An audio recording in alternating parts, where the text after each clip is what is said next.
Vamos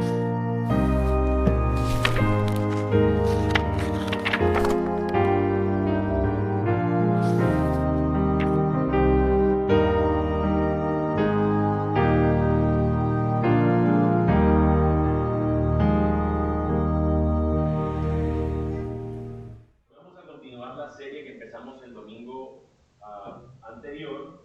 Quiero, pues, a los que hoy nos visitan, darle la bienvenida y recordarles que lo que nosotros hacemos de 9 a 9:45 más o menos, el tiempo 9:45, 9:50, es tener un tiempo de una escuela dominical, y el tema que estamos viendo en esta nueva serie, que inició, repito, el domingo anterior, es cómo estudiar la Biblia.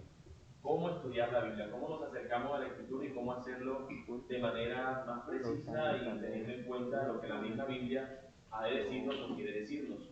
La vez pasada nosotros vimos lo que es la introducción y hoy estamos viendo entonces, continuando con la serie. Antes de dar el título, incluso quisiera que leyéramos o que vayamos juntos a Juan capítulo 17, leamos ese corto versículo y con eso en mente vayamos al Señor en oración. Juan 17. Los espero a que lleguen allí, a esa dirección que les estoy dando. Juan 17.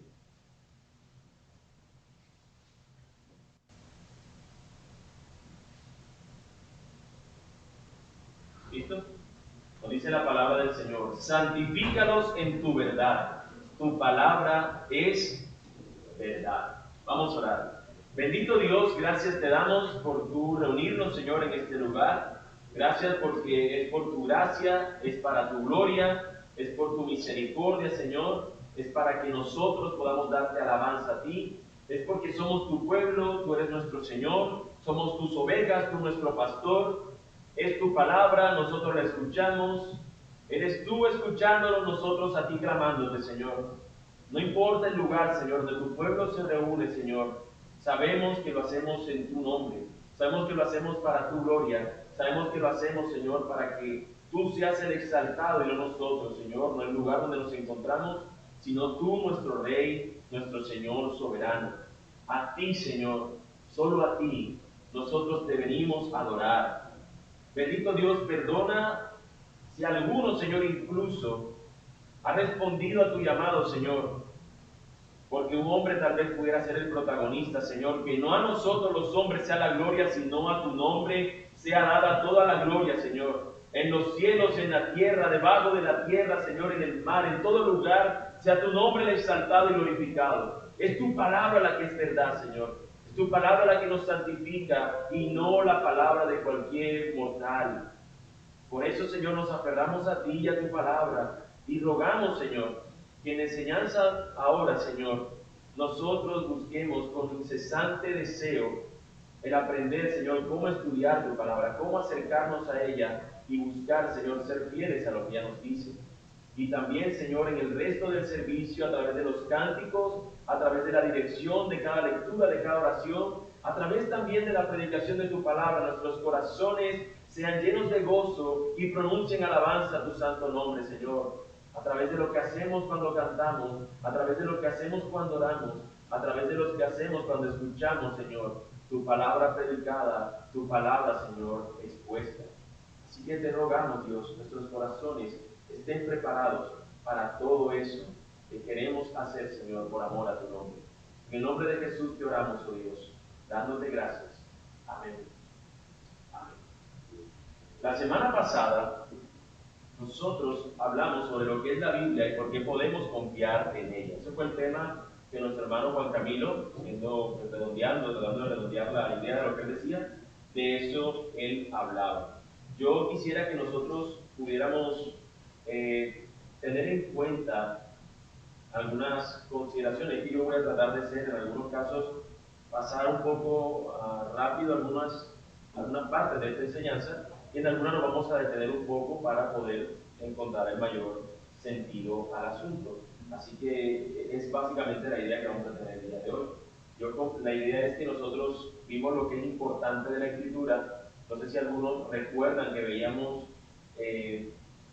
la comparativa con algunos libros antiguos de los cuales no se tiene ninguna objeción, libros como por escrito como la Ilíada de Homero, libros como escritos realmente de Platón y demás, libros como esos que no se ponen en tela de juicio su autoría ni lo que dice, y que simplemente tienen muchos años de diferencia entre su primer escrito y las copias que se tienen pocas copias de ellos, mientras que de la Biblia tenemos infinidades, una cantidad enorme de manuscritos, y el tiempo desde que se dijo eso al tiempo que se tiene la primera copia es realmente un tiempo muy corto, pero sí se pone en tela de juicio, sí se cuestiona la veracidad de las escrituras, y nuestro hermano estuvo hablándonos acerca de por qué la Biblia es confiable, por qué no hay objeción, por qué es inerrante, por qué es inefable. Y si usted de pronto no estuvo la semana anterior y quiere escucharlo, pues bueno, puede entrar a nuestro sitio, a nuestro canal de YouTube, y ahí de pronto, una vez más, por refrescar o escuchar por primera vez acerca de ello. Lo que buscamos el día de hoy, mis hermanos, es que nosotros podamos desempacar pasajes de la Escritura, a que tu lectura no solamente sea, como una vez el pastor Alejandro dijo, como si estuviéramos en una lancha, una lectura rápida, pasando por un texto bíblico porque queremos leer la Biblia, sino que ahora podamos hacer en esos barcos, no sé si alguna vez alguno ha estado en esos barcos que tienen un piso de vidrio, donde usted va pasando lentamente y usted puede observar lo que está debajo del agua, y ve corales, ves animales, ves todo eso. Entonces, eso es lo que buscamos ahora, como empezar a observar más detenidamente la Escritura, para poder nosotros leerla y encontrar en ella lo que nos habla. Así que eso es básicamente lo que queremos hacer. Por eso nuestra clase del día de hoy, de cómo estudiar la Biblia, esta serie, este segundo episodio, es el método de estudio bíblico inductivo. Pero vamos a ver hoy solamente la primera parte, el método de estudio bíblico inductivo.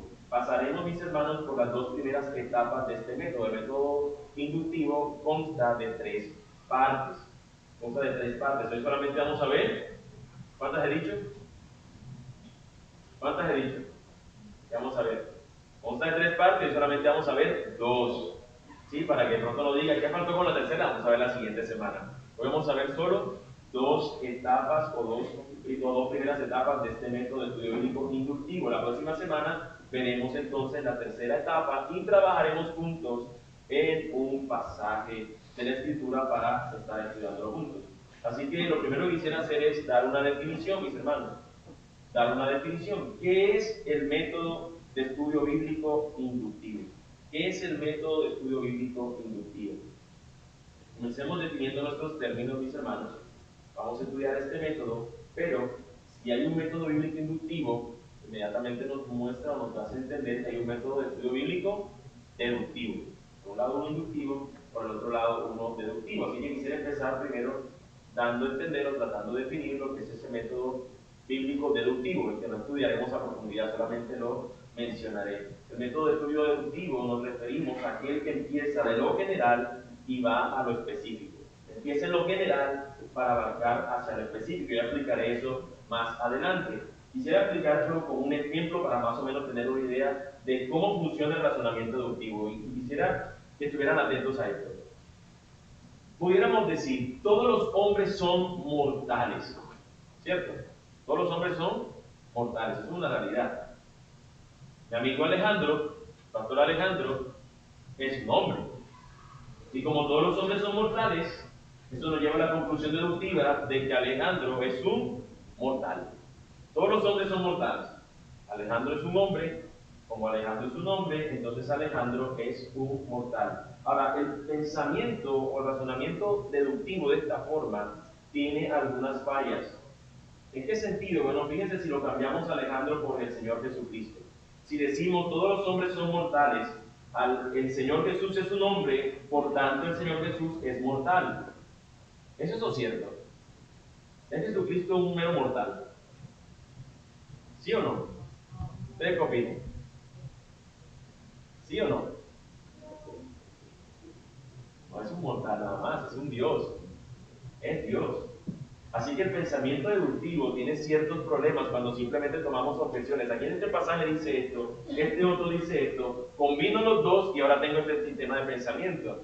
Ese es el problema del pensamiento deductivo. Cuando tomo una idea que yo tengo en mi mente, la intento meter en el texto, entonces yo voy a llegar a conclusiones que probablemente no están considerando la realidad de lo que está diciéndome el texto. Así que el método deductivo, mis hermanos, tiene estos problemas. Ahora, no podemos decir que los estudios deductivos no pueden ser útiles. De hecho, cuando hablamos de teología sistemática, se emplea el método deductivo. ¿Por qué? Bueno, si quisiéramos hablar de la deidad de Cristo o de la inerrancia de la Escritura, que ya hemos hablado de esas cosas, no podemos únicamente tomarlo de un solo pasaje. Tendríamos que tomar de multitudes de pasajes un tema, por ejemplo, como la deidad de nuestro Señor Jesucristo para hablar de ella. Tomamos de varios escritos para poder llegar a las conclusiones acerca de que Jesucristo es Dios. Lo mismo si queremos hablar acerca de que Jesús es, perdón, que la Escritura es inerrante. Tenemos que tomar de distintos versículos para hablar acerca del tema. Pero en algunos casos se vuelve realmente un inconveniente cuando tratamos de colocar un tema nuestro que queremos buscar e introducirlo inmediatamente en nuestra Biblia para sacar de allí lo que podamos nosotros encontrar. Si queremos usarlo como nuestro método de estudio de la Biblia, mis hermanos, como enfoque estándar para estudiar la Biblia, yo creo que este método deductivo presentaría desventajas serias, porque se tienden a tomar un montón de versículos para observarlos todos al mismo tiempo en vez de estudiar cada versículo en su propio contexto. Entonces encontramos textos que nos puedan estar hablando del amor, pero es un tipo de amor, no específicamente el amor que tú tal vez quisieras que se hablara. Hay pasajes donde encontramos que Dios es amor y encontramos que el amor, no sé, en otro pasaje diga otro asunto acerca del amor, y cuando entonces mezclamos esta idea con la otra terminamos diciendo, no, entonces Dios es tal cosa. Entonces a veces pudiéramos tener esos problemas serios cuando solamente nuestra idea de lo que queremos encontrar en la Biblia empezamos a hacer selecciones arbitrarias sin tener en cuenta de lo que se está hablando en un determinado pasaje de las Escrituras. Es por eso que encontramos que el método de estudio bíblico trata de manejar o mantener algo más fiel a lo que la misma Escritura trata de decirnos. Otro asunto que encontramos en cuanto al método deductivo que puede presentarse como un problema es que se necesita una teoría o una idea de lo que buscamos cuando hacemos estudio deductivo. Es decir, yo necesito, hoy me presento ante la Escritura y digo, yo quiero hoy aprender acerca de cómo ser un buen padre. Entonces tomo aquí el padre es esto, y el padre es esto, y el padre es esto, y siempre voy con un tema mío para tratar de tomar y escarbar en algunos versículos lo que yo quisiera solamente recibir o entender o llegar a mi propia conclusión basándome en ciertos versículos que tomo a mi antojo, ¿no? Y a mi acomodo al mismo tiempo. Lo que buscamos nosotros, o lo que deberíamos buscar es qué dice ese pasaje en cuanto a todo el tema de las Escrituras. Fíjense, la Biblia es el único libro, creo yo, obviamente cita otro, pero yo creo que la Biblia es el único libro donde una persona cuando va a leerlo, lo lee donde se le ocurra, aquí fue. En este pedazo, aquí, esta porción de aquí, voy a entender lo que dice ahí, lo tomo, no tengo en cuenta todo lo demás que dice la historia, sino que tomo este texto y punto. Usted no, si usted estuviera leyendo una novela como 100 años de soledad, o qué sé yo, alguna novela clásica de la literatura, usted no va a llegar al capítulo 3, voy a ver de qué trata el capítulo 3. Porque usted dice, no, me perdería el sentido de la historia, no voy a tener el contexto de lo que quiso decir su autor. Bueno, la escritura deberíamos acercarnos de la misma manera. ¿Por qué el Señor escribió un libro como Josué? ¿Por qué el Señor nos llevó a tener un libro como Josué? ¿Qué hay antes de Josué? ¿Qué hay después de Josué? ¿A dónde apunta Josué? Así que nosotros no podemos perder de vista que hay una historia de redención en toda la Escritura, una historia que tiene un protagonista principal que es Jesús. Y en cualquier lugar de la Escritura donde nosotros estemos leyendo, algo tiene que decirnos acerca del protagonista de la historia. No está por estar cada pasaje de las Escrituras. El Señor, mis hermanos, si algo nos ha mostrado a lo largo de la historia, no solamente la Escritura, sino en la historia humana, es que el Señor no pierde nada. O sea, en el Señor no hay merma, en el Señor no hay nada que en su economía se pierda. Todo el Señor lo obra conforme, o lo está orando conforme a su voluntad y a su perfecto plan. No hay nada que el Señor diga, yo no sé para qué hice esto, me sobró esto demás. No, es perfecto. Así como un pasaje, aunque nos hable de genealogía y nos suene algo no tan rico para leer, tiene sentido en la economía de nuestro Señor para enseñarnos acerca de la agenda que Él tiene en su palabra. Hay una agenda que el Señor está llevando a cabo para que el antiguo nos apunte a Cristo, para que en el nuevo se revele Cristo y cómo del antiguo Él puede encontrar que esta verdad ya venía siendo anunciada. De esa manera podemos nosotros acercarnos a la Escritura. Nosotros en el método deductivo no tenemos eso, porque ya venimos nosotros con nuestra propia agenda. En el método inductivo, en cambio, buscamos qué es lo que nos dice el texto para poder nosotros encontrar el verdadero sentido del pasaje y poder entonces encontrar la veracidad que hay en él. Ahora, esto suena muy técnico, un nombre como el método inductivo. Y ahorita que empecemos a verlo, a entenderlo quizás, para hablar un poco de él, vamos a darnos cuenta que quizás es lo mismo que hacemos en la predicación que nosotros hemos estado expuestos durante estos 2 años y algo más. Así que básicamente es lo mismo, mis hermanos, a lo que nosotros nos hemos referido. Así que quisiera entonces ahora sí definir qué es el estudio bíblico inductivo. Esta es la definición que tenemos. Es la examinación cuidadosa del significado específico de un texto. Es la examinación cuidadosa del significado específico de un texto. Mientras que el estudio deductivo razona de lo general a lo específico, es decir, de mi idea, a buscar dónde está el texto que me apoye mi idea, el método deductivo lo que nos dice que vamos a lo específico que es la escritura, a un texto específico, y buscamos lo que ello nos quiere decir, o sea que parte de lo específico a lo general. Es totalmente lo contrario.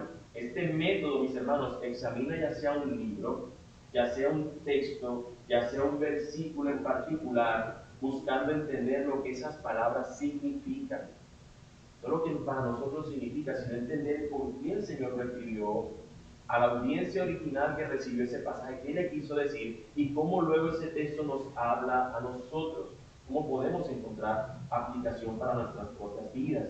El propósito no es tanto responder una pregunta particular, cómo fue Jesús completamente Dios y completamente hombre, aunque en el transcurrir del tiempo nosotros podemos construir respuestas. Pero en nosotros acercarnos a la Escritura es para encontrar lo que ahí en ese texto está y nos habla a nosotros, lo que quiere realmente decir. Ese es el propósito, mis hermanos. Ya la agenda no es mi agenda, sino que la agenda es la palabra misma de Dios. ¿Qué dice el Señor? ¿Qué ha dicho el Señor?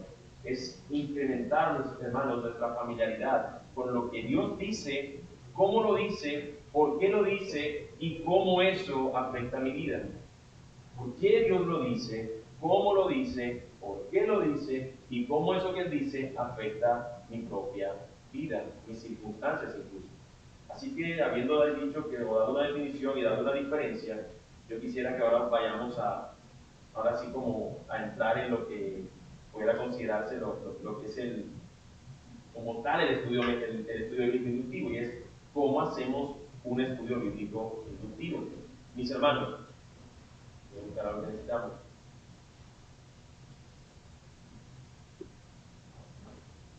Quisiera que nosotros tuviéramos en mente que cuando nos acercamos a la palabra del Señor, lo primero que debemos hacer, antes de decir, bueno, ya tengo ciertas técnicas y ciertos conocimientos, cierto bagaje, que eso lo dejen a un lado. Y lo primero que tienes que hacer al acercarte a la Escritura es orar. Lo primero que hacemos al acercarnos a la Escritura es orar. Si el Señor no quiere, por más que tenga años de entrenamiento en predicación, en estudio de la Biblia y en todo lo que tú quieras, si el Señor Dios no abre nuestro entendimiento, nada va a ocurrir. Nada va a ocurrir. Así que lo primero que debemos hacer es acercarnos al Señor en oración. La primera carta a los Corintios, capítulo 2, versículo 14, nos dice: pero el hombre natural no percibe las cosas que son del Espíritu de Dios, porque para él son locura, y no las puede entender, porque se han de discernir espiritualmente. Así que, mis hermanos, estas cosas han de discernir espiritualmente. Lo primero que deberíamos rogar al Señor en oración es que nos ayude en este asunto, en este menester. Solicitar la ayuda del Espíritu Santo para que nosotros podamos entonces descubrir o entender de qué nos trata la Escritura o qué nos quiere decir el Señor en su palabra por medio de la oración. Orar al Señor y rogarle porque Él nos ayude. El estudio inductivo, mis hermanos, se divide en 3 fases distintivas, que ya lo había dicho. Ahora, repito, ¿cuántas vamos a ver el día de hoy? 2, exacto. Estas son las 3 fases, y la vamos a aprender a través de un acrónimo o acróstico o una sigla que forma las 3 palabras. Observación en la primera fase, interpretación en la segunda y aplicación en la tercera. El método inductivo tiene 3 fases: observación, interpretación y aplicación. Oía, que no se lo olvide, oía, oía, observación, interpretación, aplicación, y van en ese orden específico. Empezamos con la observación, hacernos de preguntas al texto de lo que observamos, luego preguntas que nos ayudan a interpretar lo que el texto significa inicialmente para esa audiencia original, y luego cómo ese texto, en su significado, en lo que vemos en el texto, aplicamos eso a nuestras vidas. Así que hoy solamente veremos entonces observación e interpretación. La aplicación y una práctica del asunto la veremos la siguiente semana, mis hermanos. Lo que básicamente hacemos al observar es, ¿qué dice el texto? Responder esa pregunta, ¿qué está diciendo el texto? Allí, en la superficie, ¿qué encontramos que dice el texto? En la interpretación, lo que buscamos responder es, ¿qué significa ese texto? Y ojo, no qué significa para mí, eso sería aplicar. ¿Qué significa para esa gente cuando lo leyó la primera vez? ¿Qué quería decir el Señor, transmitirle a esa audiencia original? Esa es la interpretación. Para luego en la aplicación preguntarnos, ¿qué significa ahora esto para mí? ¿Qué significa esto ahora para mí? Y si usted y yo somos sinceros, muchas veces nos acercamos a la Biblia, quitamos observación, quitamos interpretación y si buscamos, ¿qué me dice a mí? ¿Cómo lo aplico a mi vida? Y a veces por eso terminamos algunas personas frustradas y llorando porque decían que el Señor me lo dijo, ahí decía eso, y yo no recibí lo que Él me prometió. Bueno, porque tal vez tomaste un texto que no era promesa, porque eso lo vamos a ver más adelante cuando veamos los diferentes géneros literarios. Hay textos que son solamente narrativa, hay textos que pueden tú decir, esto es una promesa de parte del Señor. Hay textos que son como proverbios que simplemente son consejos y no están allí como una promesa que el Señor te lo garantiza. El Señor lo que te está diciendo ahí es un consejo. No andes con malo, si andas con malo probablemente te lo va a probar que te pase esto. Ay, pero yo creo que fulano está andando con ellos y no les pasa. Bueno, el Señor es su misericordia y lo hombre conforme Él quiere, pero lo más probable es que si tú andas con malo, te pase algo malo. ¿Cuántas noticias hemos escuchado que la gente dice lo mataron y él no tenía nada que ver ahí? Para que estaba en esa silla de escarnecedor que no debía estar. A veces nosotros no nos damos cuenta que es una promesa, sino que puede ser un consejo, y cuando invertimos de qué trata el texto, entonces deberíamos estar nosotros frustrados. Así que funciona mucho, mis hermanos, en nosotros estudiar la Biblia con un criterio santo, con un criterio espiritual, pero también con un criterio con el verdadero sentido del texto, y no simplemente hacernos la idea de algunas cosas y dejar de lado otras. Si quisiera que juntos tengamos en cuenta que la primera fase la voy a iniciar ahora, y es el asunto de la observación. El objetivo de la observación, mis hermanos, es interrogar el texto. Y yo sé que algunos cuando hablamos de interrogar nos imaginamos así ese poco, así, en una sala así de interrogatorio, con una persona así atada y ¿usted por qué hizo eso? ¿Usted dónde estaba el día, tal día del año tal? Y no es así tan con ese misterio y con esa tensión, pero sí nos acercamos al texto para hacer preguntas, para preguntarnos del texto. Las preguntas son simples, mis hermanos. Preguntas como ¿quién dijo eso ahí en el texto? ¿Qué fue lo que dijo? ¿Cómo lo dijo? ¿Cuándo lo dijo? ¿Dónde lo dijo? Y si en el mismo texto está en la superficie el por qué lo dijo, entonces incluye el por qué. A veces no está en el texto y se convierte entonces ese por qué en la siguiente fase que es de interpretación. Pero las preguntas son muy simples, hermano. Y aunque parezca raro, aunque suene como que, pero si es algo obvio, aunque suene obvio, al hacer preguntas de observación, vamos familiarizándonos con el texto. ¿Qué fue lo que dijo? Él solamente esa pregunta, aunque diga Jesús le dijo a sus discípulos tal cosa, ay sí, Jesús lo dijo. Pero en ese ejercicio de preguntarnos, vamos de cierta manera interesándonos por el texto y vamos entrando a querer comprender qué es lo que nos está queriendo decir ese texto, cómo habla a nuestras vidas. Ahí también podemos luego ver en qué contexto está Jesús, en cuanto a qué personas está diciendo el texto que está. Es importante que el texto, y le hago la pregunta a ustedes, ¿es importante que un texto nos diga que Jesús estaba con fariseos o que Jesús nos diga que estaba con publicanos en la casa de ellos? Eso es importante. ¿Sí o no? Claro que sí, marca una diferencia. Cómo Jesús le dice a uno una cosa y cómo el su otro le expresa otra cosa. Cuando nos habla, por ejemplo, Juan 13, que Jesús está de noche, se le acerca un hombre que se llama Nicodemo, que nos dice que es fariseo. Esos detalles son importantes. ¿Quién era ese hombre? Principal, de allá de los fariseos. ¿A qué hora se acercó Jesús? De noche. Ese detalle es importante, porque se está acercando el día. Pero luego en el capítulo 4 tú vas a encontrar a un Jesús a pleno mediodía, con una mujer a solas, pero él ha dicho que era necesario pasar por Samaria. Esos detalles no están allí porque tengan que estar. Son importantes tenerlo en cuenta. Cuando empezamos a hacer preguntas, ¿de dónde viene Jesús? ¿Para dónde va Jesús? Lo que nos dice acerca de los samaritanos, de que no se le llevaban bien con los judíos. Todos esos detalles no es para enriquecer la historia, sino es para enseñarnos a nosotros cómo Jesús se acercó a esa mujer, mientras que a un Nicodemo severamente le dice inmediatamente, seco, tienes que nacer de nuevo. A otra mujer con dulzura le dice, tienes que beber de esta agua. Es interesante, ¿no? El cambio de Jesús de tan solo un capítulo al otro nos muestra realmente una intención, y eso para nosotros no es simplemente algo que usted deba decir, pero esos son ustedes, hermanos, yo la verdad, es a ustedes, los predicadores, que eso debe estar presente, para mí no, mis hermanos. Esto es algo que se requiere de todos nosotros. Tenemos que acercarnos a la palabra y con fidelidad buscar lo que el Señor nos ha de enseñar o de decir allí en su palabra. Permítame que voy a...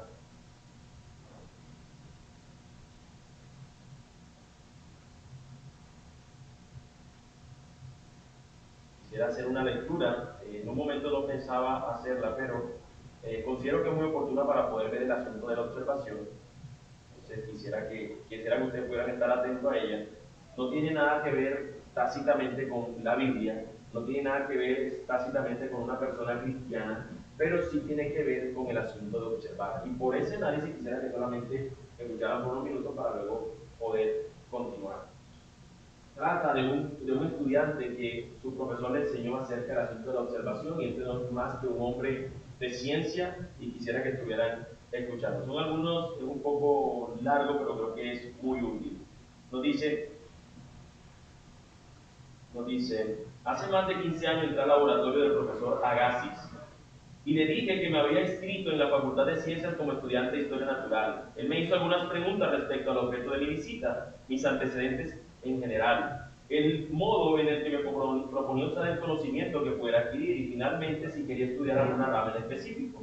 A lo último respondí que aunque deseaba tener una base sólida en todas las áreas de la zoología, me dedicaría especialmente a los insectos.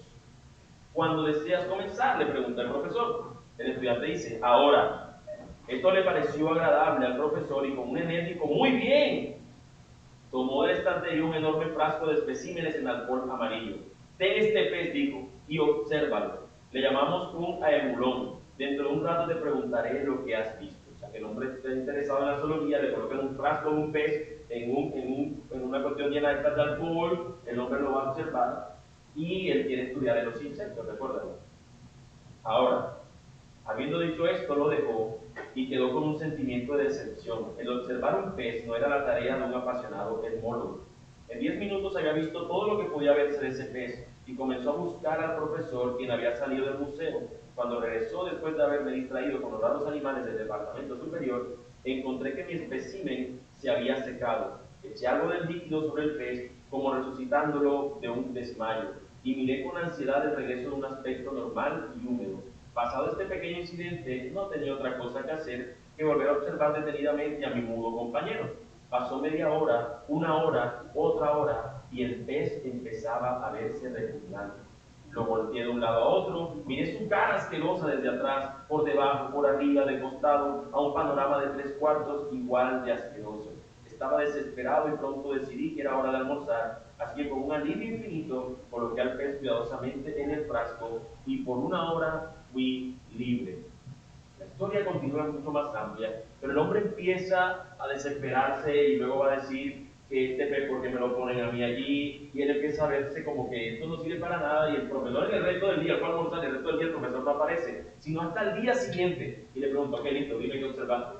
Y dice, no, pues yo tengo un pez, con ojitos, con escamitas, con colita, y ya, no observé más nada. El hombre dice, qué decepción, no viste más nada. Y luego lo pone y dice, sigue viéndolo, pero es por otra tarea, sigue viendo el pez. Y se va. Y el hombre empieza a desesperarse. Algunos han visto la película Patch Adams. La de Robin Williams de un payaso. Y hay un señor que le dice, ¿cuántos dedos ves? No sé si lo han visto. Y él le dice, los 4 dedos, si no estoy mal. Pero cuando el hombre observa más detenidamente y pone el ojo así más, como enfocando, se ve que se distorsiona la imagen y aparece como si fueran 4 dedos. No sé si la fototeca, a veces uno ve el doble, pero realmente de que uno está como enfocando. Entonces le dice, ah, no, veo 8. Entonces el hombre le dice, viste, tienes que observar mejor. Y ese ejemplo, me parece que no lo quise leer porque era más amplio y se nos agotaría el tiempo saliendo la lectura, nos muestra, mis hermanos, que a veces perdemos de vista en algo tan bueno como el observar. Entre más observadores somos del texto, entre más vamos a ir con finitud, podemos nosotros encontrar grandes riquezas de lo que la Escritura quiere decirnos. Así que lo que quisiera darles como un sentido, como un estudiante como este, que quiere observar insectos, que quiere observar, en este caso, observar un pez, nosotros deberíamos acercarnos porque lo que vamos a estudiar no es un animal muerto que lo estamos diseminando, es la Escritura que es palabra viva, palabra que se mueve, palabra que nos habla, palabra que sacude. Así que al acercarnos nosotros, vamos a acercarnos no con un bisturí cortando y abriendo y examinando, sino que puede ser con un lápiz, con nuestro PC, con nuestros celulares, pero que podamos acercarnos para tomar nota de lo que observamos. Al igual que un estudiante podamos decir, podemos nosotros observar y escribir todo lo que vemos mediante estamos en el texto. ¿Qué nos dice? ¿Por qué lo dice? ¿Qué quiere decir el Señor con esto? Puede ayudar, mis hermanos, si es de gran ayuda, lo digo por experiencia, que nosotros imprimamos nuestro texto. Y lo digo ¿por qué? Porque a veces nos cuesta por el espacio, algunos tienen su Biblia rayada, pero por el espacio cuesta un poco más rayar en la Biblia lo que nosotros estamos descubriendo. Pero si puedes imprimir tu texto, o tenerlo, o transcribirlo, y dejarle espacio, es posible que tú puedas ir tachando tu texto y poder estudiarlo de una mejor manera. Observa los patrones que aparecen en el texto. Y esto nos ayuda, mis hermanos, para que podamos ver comparaciones y contrastes o paralelismo. Usualmente, en el ejemplo que puse ahorita, nosotros tomamos Juan 3 y Juan 4 como dos historias aisladas, pero si las tomáramos como una, podríamos ver ciertos paralelos que hay. Aquí Jesús está mujer de día, acá de día. En este asunto Jesús viene y le habla con rudeza o se le muestra un cierto aire desafiante a este hombre. Tienes que nacer de nuevo. En esta mujer le ofrece una agua y va a su asunto, pero en ambos vemos una similitud. Los confronta con su pecado, porque eso hace el Señor. Y eso lo podemos encontrar en cuanto leemos de esa manera. Marquemos cualquier conector. Yo voy aquí a hacerlo muy general, pero más adelante vamos a explicar incluso lo que son los conectores. Conectores, doy ejemplo de ello a propósito de, a fin de, por tanto, pero, cada vez que encontremos un pero, un por tanto, nos está diciendo que la idea anterior se conecta con esta que sigue. Es un conector, conecta dos ideas. Eso es importante tenerlo en cuenta. El Señor siempre nos dice, como cuando vimos en Génesis, pero Noé halló gracia ante los ojos del Señor. Nos está diciendo un escenario terrible. Los hombres se rebelaron en contra del Señor, en su corazón son malvados, el Señor les va a destruir, y todo eso nos lo está diciendo, pero la idea no queda allí, nos dice, pero Noé halló gracia ante los ojos del Señor. Así que eso también es importante tenerlo en cuenta. Anota cualquier conexión que veas con otros pasajes de la Escritura. Este texto es similar a este. La Biblia nuestra nos ayuda con eso, a mostrarnos ciertas alusiones o consideraciones que otro pasaje lo dice. Entonces estamos leyendo el Antiguo Testamento y vemos que ese pasaje fue citado por autores en el Nuevo Testamento. ¿Por qué lo citaron? ¿Qué dijeron ellos acerca de este pasaje? Eso también nos ayuda mucho en nuestro estudio. Anota cualquier alusión al tiempo o al lugar. ¿Por qué Jesús nos habla de Samaria en el Juan 4, por ejemplo? ¿Por qué nos habla de esta ciudad en este otro texto? ¿Por qué, por ejemplo, vamos a estudiar en Abraham? Porque se nos dice que él iba camino a Canaán. ¿Qué pasa con Canaán? Porque se nos mencionó anteriormente a Canaán de que iba a rebelarse o que Noé viene y lo maldice. Es interesante también tener eso en cuenta en nuestro contexto. Marca cualquier término de conclusión. Es decir, cuando el texto concluya y nos lleva una idea, márcalo y tenlo allí en cuenta. El significado de lo que eso dice nos puede dar a entender lo que el pasaje nos está indicando. Anota las preguntas que tú puedas tener, aunque de pronto no la hayas respuesta allí. Por ejemplo, ¿dónde estaba la ciudad de Susa? Que vamos a encontrar en Nehemías 1. Por ejemplo, otra pregunta, ¿por qué Rubí y su familia decidieron dejar Israel? Preguntas que simplemente en el texto no encontremos tal vez la respuesta más obvia en el texto, pero que nos puedan ayudar para luego buscar más al escarbar en nuestra interpretación. Así que mis hermanos, una de las herramientas de observación que yo pudiera también decirles es que lee tu texto varias veces. Que no te conformes con una lectura, sino que lo leas una y otra vez. Y si es posible puedas incluir en ello otras versiones de la escritura para poder ayudarnos en el aprendizaje, en la comprensión del pasaje. Quisiera que pudiéramos abrir nuestras vidas en Nehemías capítulo 1, versículo del 1 al 3.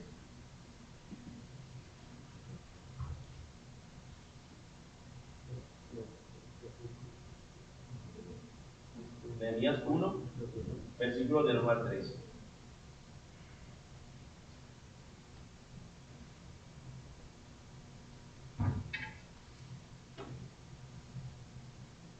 Te digo la lectura. Palabras de Nehemías, hijo de Acanías. Aconteció en el mes de Quisleu, en el año 20, estando yo en Susa, capital del reino, que vino Anani, uno de mis hermanos, con algunos varones de Judá, y les pregunté por los judíos que habían escapado, que habían quedado de la cautividad y por Jerusalén.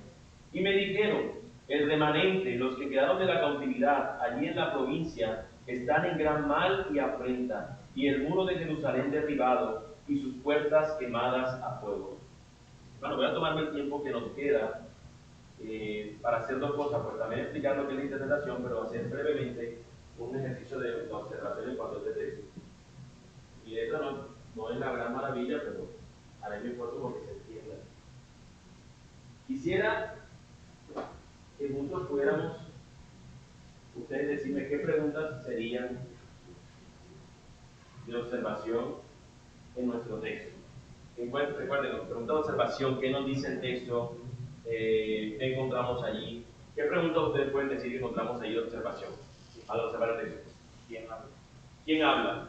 Es una excelente pregunta. ¿Cuál es la azul? ¿Cómo? El tiempo. Ajá. ¿A quién le habla? Lugar. Exacto. Ahí incluimos entonces el tiempo y época que escuché que dije. Para diferenciarlo más. ¿Qué otra pregunta que sea obvia de allí vemos? Porque suena obvia entre otras cosas. Que pudiera ser que suene obvia. ¿Quién fue él?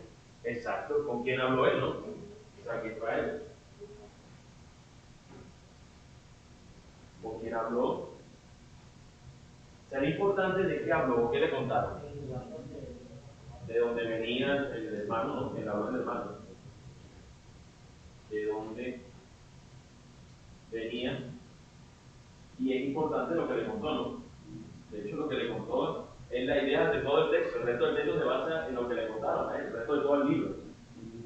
Bueno, pero no quiero adelantarme porque solamente vamos a ver los tres versículos. ¿Cómo? Exactamente. Entonces, voy a dejarlo hasta allí, porque si seguimos vamos a ver todo, muchas más preguntas, pero es algo así. ¿Quién fue el que habló? ¿A quién le habló? Porque él está hablando y le está hablando a una persona que lo va diciendo el texto. Lugar, tiempo y época. Hay un lugar donde él se encuentra, hay un tiempo en ese momento, o sea, el texto lo está marcando una época, un tiempo, y también incluso, voy a colocarlo acá, que tiene que ver con eso, el acontecimiento.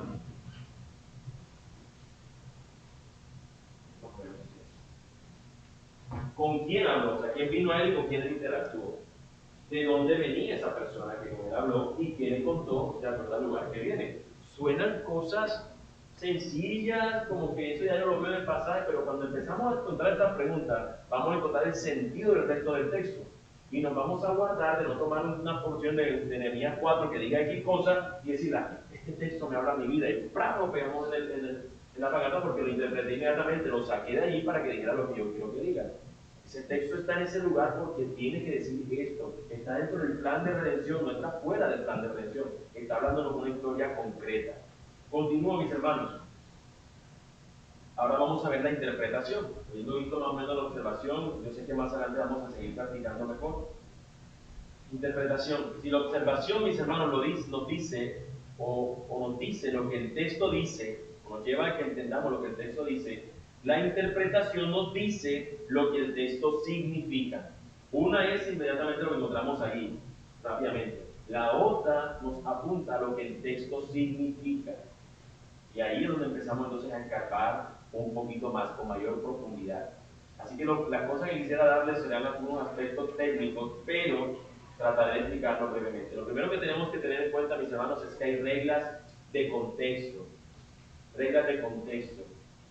Mis hermanos, toda historia, toda narrativa, cualquier cosa que tú hagas en la vida tiene un contexto. Tú no puedes sacar una conversación de un lugar y luego involucrarla aquí porque carece del contexto. ¿No han escuchado ustedes declaraciones que les dicen, hermanos, ustedes y yo somos todo el tiempo incitados a leer una noticia porque el título dice, no sé, voy a colocar en alguna noticia, el alcalde dijo tal cosa, y tú dices, ¿cómo así que dijo el alcalde tal cosa? Y cuando tú lees el contexto, no tiene nada, o sea, lo que digo sí lo digo, pero no como tú te lo imaginaste porque te lo hicieron sentir así. De hecho, eso tiene un nombre que no me acuerdo ahora, ahora mismo tiene un nombre particular, que son, creo que le llaman clickbait o algo así, que tiene que ver como que para que tú le des clic inmediatamente para la noticia, para ver el video o algo así, y simplemente no tiene nada que ver, lo sacan del contexto, lo ponen porque es un disparador de contenido y tal, de que tú te emociones a leerlo, y así muchas veces sucede. Nosotros somos vistos, que no está bien de que una persona saque las cosas de un contexto. Bueno, nosotros también deberíamos luchar con eso e ir y tener en cuenta las reglas del contexto. Nuestra interpretación debería ser consistente con el tema, con el propósito y la estructura del libro. Por ejemplo, si vas a leer Nehemías, esto que dice acá, lo que a él le contaron, es lo que marca el resto del libro. Porque lo primero que él hace es ayunar, orar, luego él se va a hablar con el rey porque le contaron eso. Y todo el resto que nos está diciendo es porque él dice, esa gente está, lo que dice el versículo 3, esa gente está desamparada, esa gente necesita una ciudad. Todo el resto del libro se basa en esa declaración.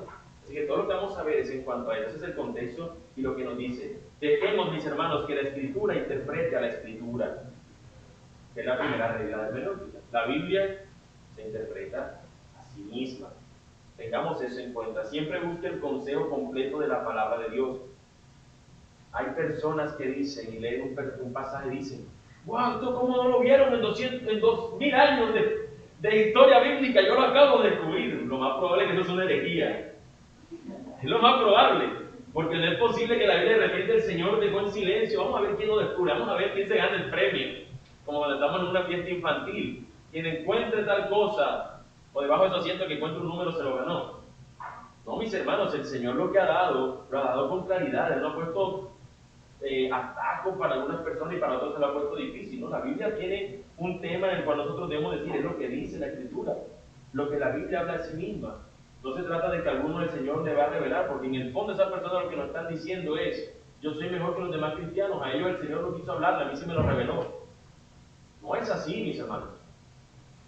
No es tampoco decir, es que es pura gente que se ha acomodado a lo que otros han enseñado, mis hermanos. Muy probable que algo nuevo que aparezca hoy en día, cuando vamos a la historia, ya eso fue dicho claramente que era una herejía, ya fue defendido la verdadera asunto de la palabra y ha sido denunciado y ha sido desafiado el que esas personas que hacen esas cosas no están bien. Cuando usted analiza comportamientos como de grupos, como los testigos de Jehová, muchas de sus tácticas fueron denunciadas en el primer siglo, aunque no existían los testigos de Jehová. Pero otros hombres con otros nombres creían muchas de las cosas que ellos creen. Y así sucede hoy día. Cosas que fueron advertidas de que iban en contra del verdadero evangelio, fueron creídas por algunas personas que tuvieron esto en cuenta. Esto es lo que me dice la Biblia. Yo no voy a tener en cuenta esto. Y al no tener en cuenta todo el consejo del Señor en su palabra, terminan haciendo algunas nuevas interpretaciones de la misma. Nunca bases tus convicciones, mis hermanos, en la lectura de tu palabra y en la interpretación de un pasaje oscuro. Si tú ves un pasaje que no está tan claro, que por siglos no se ha entendido tan claramente la escritura, no digas, no, pero es que eso quiere decir esto, y ahora yo voy a basar todo mi sistema de estudio en cuanto a eso, mis hermanos. De los pasajes más claros, nosotros vamos a entender los más oscuros. Y tenemos que recordar siempre el texto que nos dice que lo secreto pertenece al Señor y lo revelado a nosotros los hombres. Ninguno de nosotros, si usted le da un plan de gobierno, si usted estuviera, voy a colocar un lugar lejos, si usted estuviera en China, usted tiene como alguna sospecha, esta gente que come algunas cosas que yo no las conozco, usted no se lo va a comer en los puros. Yo recuerdo que me echaron ahí, les quitó una claridad. saber qué me voy a comer. Lo mismo, mis hermanos, es en un texto. No podemos decir, este texto me dice esto, entonces yo me voy a basar con esto que no lo entiendo, no está claro.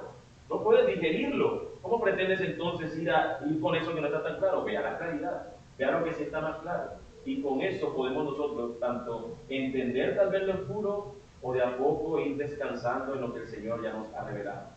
Interpretemos la Escritura, otra consideración, interpretemos la Escritura como el autor pretende que lo hagas. Cuando nosotros vamos a la pintura, es una de esas artes que son confusas porque no podemos entenderla del todo. Una persona se acerca a la pintura y observa un cuadro y dice, el autor aquí quiso plasmar. No. Si tú no sabes, no inventes. Si el autor dice, este cuadro significa tal cosa, esa es la interpretación, el autor la dijo, ¿cierto? Yo dibujé, le preguntaron a Picasso, mira, ¿qué quiere significar ese toro allí y ese tal en su cuadro de Guernica, de ese cuadro famoso? Él dijo, bueno, el toro es un toro. Y la otra cosa es esa cosa que hay dibujada. No necesita interpretación, eso fue lo que dibujó un toro, ahí lo ves y esta es otra cosa. Y lo mismo aquí. Entonces, si en Nehemías se nos está diciendo eso, mis hermanos, eso fue lo que el Señor nos reveló. Eso fue lo que el Señor nos quiso decir y usó a ese hombre para que narrara eso. Deberíamos descansar en eso. Deberíamos de dejar un género que nosotros nos inventamos, que es el de la imaginación. Y decir, este texto quiere significar eso. Entonces por ahí encuentras otra persona, y acá otra, y acá otra, y acá otra, que dicen distintas cosas de un mismo pasaje. ¿Por qué? Porque no se tiene en cuenta el contexto y demás cosas en nuestra lectura de la palabra. Busca el mensaje central del pasaje, y con ese mensaje central del pasaje lo tenemos en mente para el resto de lo que nos dice. Aquí dimos la clave con esta pregunta, porque cuando a él le anuncian eso, todo el resto del libro es buscando él construir una ciudad. ¿Qué fue lo que lo motivó a él a construirla? A acercarse primeramente al rey, a pedir insumos, a hacer todo lo que hizo, a mantenerse fiel. Es que él sabía que la gente estaba indefensa, que lo vemos en el versículo 3, lo primero que hizo fue orar y ayunar. Todo eso lo motivó una sola asunto y el propósito de él en el resto de la historia. Ahora, dos cosas a considerar, y es una que es la línea o lo lineal que encontramos en la Escritura, y es que nos habla acerca de Jesús. Así que si estamos en el Antiguo Testamento, no podemos olvidar que esa historia nos está conectando de algún otro modo, apuntándonos hacia el Nuevo Testamento, hacia Jesús. Y si estamos en el Nuevo Testamento, no podemos olvidar que el Antiguo Testamento es la que ellos están recogiendo para poder ver el Dios que prometió aquí en Génesis, es el Dios que ahora está cumpliendo esto. Así que no importa donde nos encontremos, mis hermanos, nosotros podemos encontrar suficientes razones para ver que la Biblia es un solo libro que nos habla de un personaje en particular. Estudia el Antiguo Testamento entonces a la vista de Jesús y a la vista del Nuevo Testamento. Pregúntate de qué manera tu pasaje, un pasaje del Antiguo Testamento encaja dentro de la enseñanza del Nuevo Testamento y encaja dentro de la historia de la redención. Preguntas como esta nos ayudan. ¿Dónde encaja este pasaje en la cronología de la historia redentora? Si este pasaje está en un momento particular y ahí Jesús sigue, ahí continúa la historia hacia Jesús. Otra pregunta es de qué manera ese pasaje nos apunta a Jesús, de qué manera esta verdad sobre Israel del Antiguo Testamento se relaciona a la idea de la iglesia del Nuevo Testamento. ¿Será que aquí hay una petición que el Señor le hace a su pueblo que era en el Antiguo Testamento Israel? ¿Será que eso mismo el Señor nos lo pide a nosotros como su pueblo ahora que somos nosotros los hijos de Dios? ¿Será que hay algo que Él pide que todavía el Señor nos sigue pidiendo a nosotros o algo que espera de nosotros? Preguntas como esa, mis hermanos, nos ayudarían. ¿Qué pasajes del Nuevo Testamento me ayudan a responder estas preguntas? ¿Cómo lo conecto? Pero cuando esté en el Nuevo Testamento, mis hermanos, deberíamos adoptar esa actitud que tiene el Nuevo Testamento hacia el Antiguo Testamento. Entrena tu cerebro para hacer esas conexiones. ¿De qué manera? Bueno, esa es una pregunta cuando estamos en el Nuevo. ¿De qué manera este pasaje es cumplimiento de algo que se prometió en el Antiguo Testamento? Dios prometió en los postreros días tal cosa. ¿Será que ya se cumplió en el Nuevo? Sí, lo vemos aquí. Cuando nosotros hicimos ese paralelo entre Torre de Babel y el día de Pentecostés, vemos ese paralelo increíble. Hizo un pasaje del Antiguo y un pasaje en el Nuevo Testamento. ¿De qué manera es esta idea del Nuevo Testamento diferente o similar a una enseñanza del Antiguo Testamento? Podemos pensar en Jesús cuando en el Sermón del Monte dice, de bien lo que fue dicho, el pasaje o la ley dice lo siguiente, ustedes la acomodaron así, pero el espíritu, la intención de este pasaje no es simplemente cuando veas a una muchacha, sino cuando tu corazón la desea, tu mente, tu corazón la desea, allí ya fornicaste con ella, Eso le está diciendo nuestro Señor. Allí ya hiciste tal cosa. No, yo no he matado. Sí, dice Jesús. Cuando tú le dices falso, cuando le dices tonto, inepto, inútil, a un hermano ya lo asesinaste en tu corazón. No quiero ni verte. Pero si no quieres verlo, porque lo están matando. La única manera de no querer verte más es que estés en un cajón. No quiero ni verte. Eso nos dice nuestro Señor, la manera como nos vemos, y Él lo está tomando del pasaje del Antiguo Testamento para darle verdadero sentido ahora. Estas directrices, mis hermanos, son esenciales para nosotros interpretarlo. Lo hice de manera acelerada. Yo espero poder darles material para que lo puedan de pronto leer y encontrarle más detenimiento en su lectura. Pero quisiera que hiciéramos el ejercicio de tratar de encontrar preguntas de interpretación para con eso dar por concluida nuestra enseñanza de hoy, que el tiempo se nos fue. ¿Qué preguntas en cuanto a lo que he dicho de interpretación pudiéramos allí mencionar? ¿Qué preguntas nos ayudan a entender quizás contexto y demás?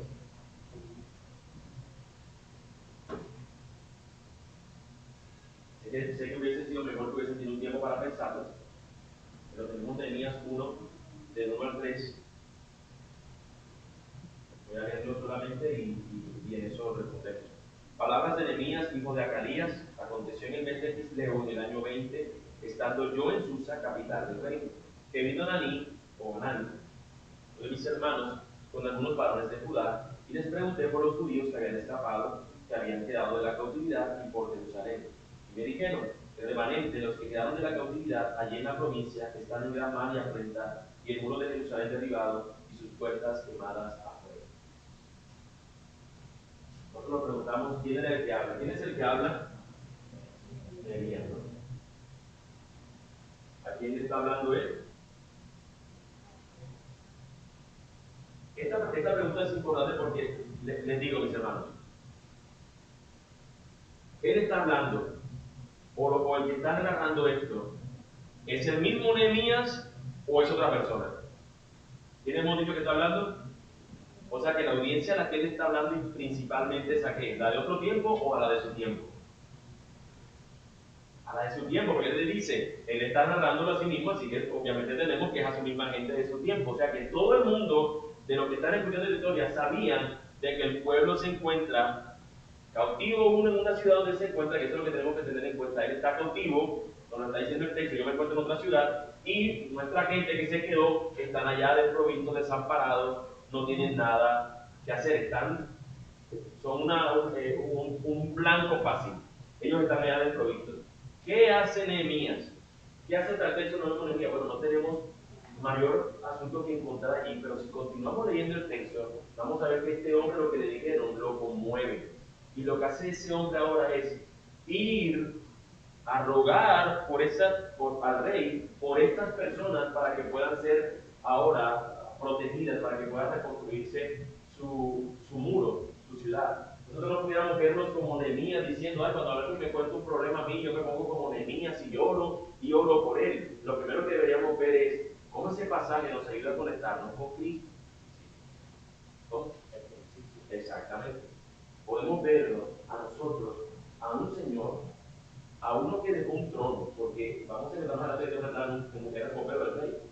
Estaba en un lugar importante, estaba en un lugar con un puesto importante, era de los puestos más importantes en la época, donde empezaremos a descubrir la observación del texto. Él era el copero del rey, en un lugar, era un puesto importante. Ese hombre deja ese lugar importante, ¿por qué? Por servirle a uno de los provistos.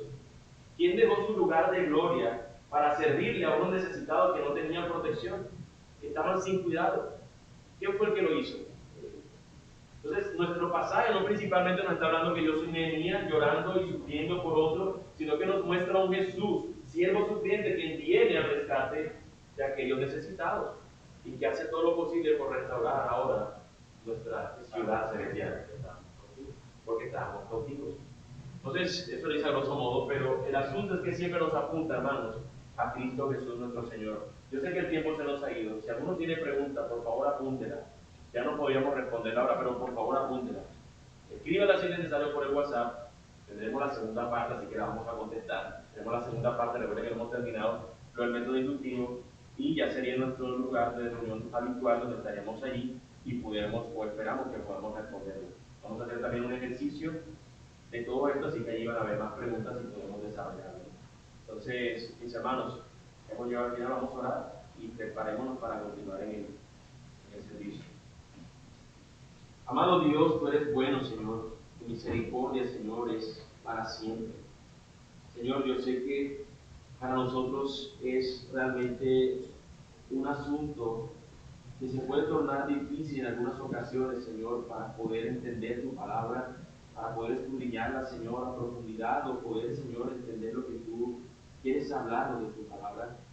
Señor, pero quiero rogarte, Señor, que nos ayudes a nosotros a presentarnos en humildad siempre ante estas cosas, reconociendo nuestra imposibilidad, Señor, para poder descubrir estas verdades, nuestra imposibilidad para poder, Señor, encontrar el verdadero sentido quizás de lo que tú nos quieres o lo que tú nos dices en tu palabra. Y rogarte, Señor, porque tú en tu misericordia nos concedas el poder entender tu palabra. Señor, que lo primero que hagamos al acercarnos a tu palabra no es verla como palabra que no tiene vida, sino como palabra que es viva. Y que nos muestra a nuestro Señor Jesucristo de una u otra manera cómo Él es el verdadero Nehemías en este caso, Señor. Que dejando su trono de gloria, dejando su posición más importante que la que tenía este varón, Él la dejó, Señor, para que a estos cautivos, a estos desprovistos, a estos que se encontraban sin un lugar para ser protegidos, Señor, tú viniste a proveernos eso a nosotros. Tu palabra nos dice que tú eres, Señor, el que hizo tabernáculo entre nosotros, el Dios que habitó entre nosotros. Tú viniste, Señor, y dejaste tu trono de gloria para venir, Señor, a estar con nosotros, que no éramos nada más, sino una escoria. Éramos como unos muros destruidos, Señor, y tú nos edificaste, nos construiste de nuevo, Señor. Hoy somos, Señor, estos ladrillos, estas piedras, que somos parte de tu templo, Señor, de lo que tú estás edificando para que seamos tu solo pueblo. Te damos gracias, Señor. Te ruego que podamos nosotros en el resto de este tiempo adorarte, exaltarte y glorificarte.